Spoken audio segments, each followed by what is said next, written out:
Today's practice is a Yoga Nidra practice for Sankalpa, or increasing our power of resolve and determination.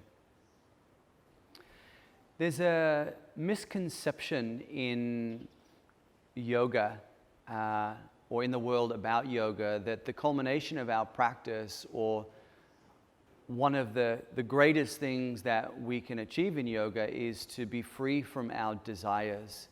And that's a misunderstanding. That's not actually the truth of the matter. The truth of the matter is we want desires. We just want to have desires that are aligned to our souls. We want to be operating from a place of soul desire rather than desires that are unconscious and being driven by the lower aspects of the mind. So it's not about not having any desires, it's just about having the right desires. There's a beautiful quote from the Upanishads that goes something like, if I can recall it, we are whatever our deepest driving desire is. As our desire, so is our will. As our will, so is our deed. As our deed, so is our destiny.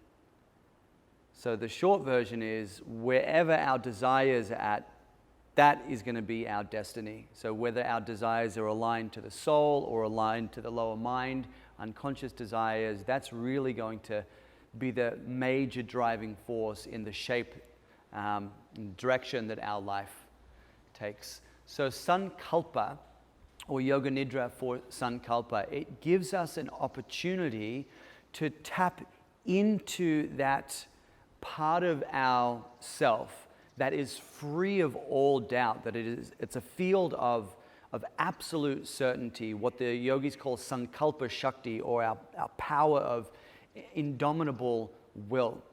And from that place, we start to align our desires to that part of ourself that is exalted and sacred and beyond all afflictions.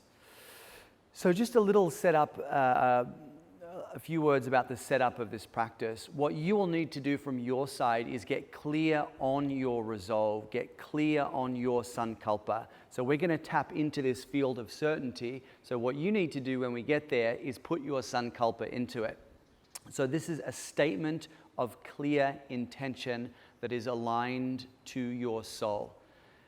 The methodology works best if your Sankalpa, if your statement of clear intention is measurable.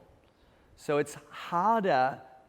It's not that you can't do it with a statement such as, I live a life free of all fear and confusion.